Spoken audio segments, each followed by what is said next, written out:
Salam saudara terkasih dalam Yesus, salam jumpa pada renungan harian Embun Pagi. Hari ini kita akan mendengarkan firman Tuhan yang menyegarkan kita. Oleh karena itu, sebelum kita mendengarkan firman Tuhan, kita bersatu di dalam doa. Damai sejahtera Allah yang melampaui segala akal dan pikiran, itulah yang melihara hati dan pikiranmu. Dalam Kristus Yesus Tuhan, amin. Saudara terkasih, firman Tuhan untuk kita dari 1 Raja-Raja 3 ayat 11-12. Demikian firman Tuhan dalam bahasa Batak Angkola. Saudara terkasih dalam Yesus Kristus. Gabi didok matusia, dibain habisuhondo dipangidoho laho mamareta di bagasan hati goran, nada umur naginjang sanga hamoraon sanga pe hamamate niak kamusumo. Gabi oluat kuma pangiduan mi, bainok kumoho gabi halak nom bisuk jana umbahat pangastion sian sudi halak na adung jungada mangolu sanga na halak na giot mangolu depe di portibion. Dalam bahasa Indonesia, jadi berfirman Allah kepadanya, oleh karena engkau telah meminta hal yang demikian dan tidak meminta umur panjang atau kekayaan atau nyawa musuhmu, melainkan pengertian untuk memutuskan hukum, maka sesungguhnya aku melakukan sesuai dengan permintaanmu itu.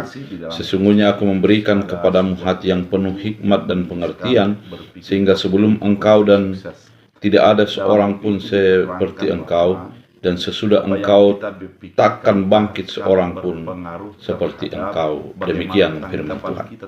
Saudara terkasih di dalam Kristus Yesus, firman Tuhan kali ini merupakan jawaban Tuhan kepada permohonan daripada Salomo.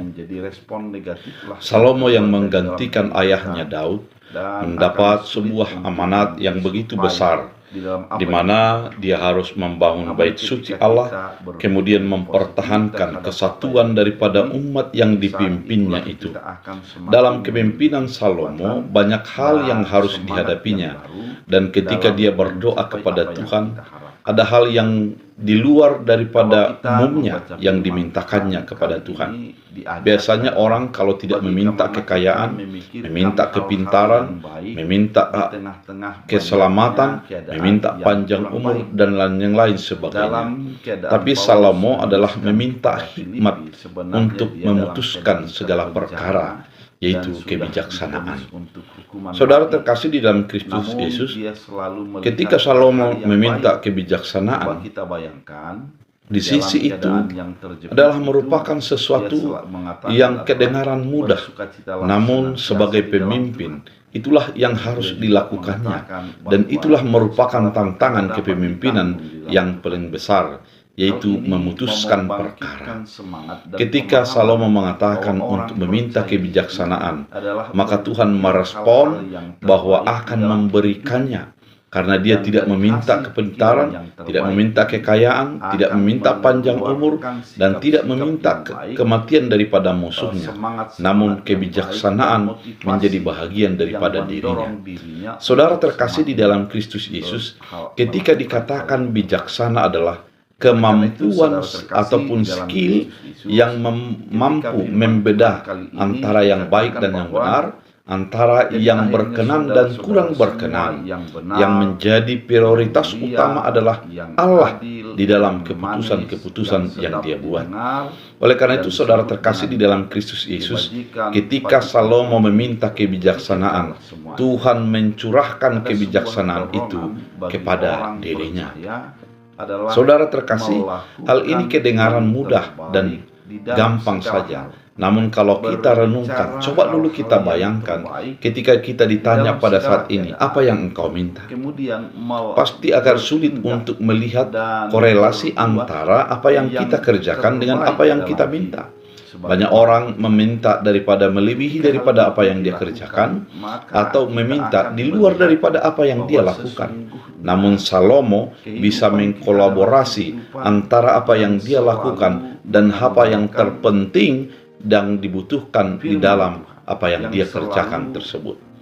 Dengan demikian, ketika Tuhan memberikan kebijaksanaan itu, maka namanya semakin masyhur. Bahkan dikatakan bahwa dia adalah orang yang paling bijaksana sebelum kepemimpinannya dan sampai kepada akhir dunia, di mana tidak ada lagi yang lebih bijaksana daripada dirinya.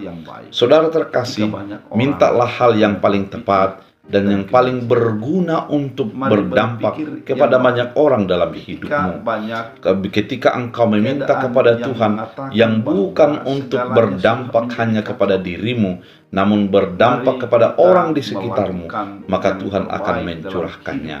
Oleh karena itu, saudara terkasih, marilah sebagai Salomo saat ini, ketika kita meminta kepada Tuhan, melihat apa yang terpenting bagi banyak orang, bukan melihat yang terpenting bagi diri kita. Dengan demikian, kita akan menjadi pesyafaat kepada orang-orang di sekitar kita, sehingga kehidupan kita menjadi kehidupan yang berdampak. Bila firman Tuhan menjadi kekuatan, kita berdoa.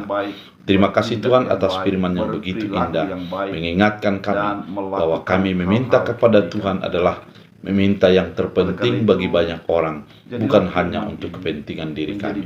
Biarlah firman-Mu menjadi berakar, berbuah, bertumbuh dalam hidup kami. Dalam Kristus Yesus, amin. Tuhan Yesus memberkati. Karena firman Tuhan mengubah mindset kita, cara bertindak kita, dan cara berkomunikasi kita untuk semakin berbuat yang baik. Biar firman Tuhan menuntut kita dalam mengaktualisasikan hal-hal yang baik. Kita berdoa.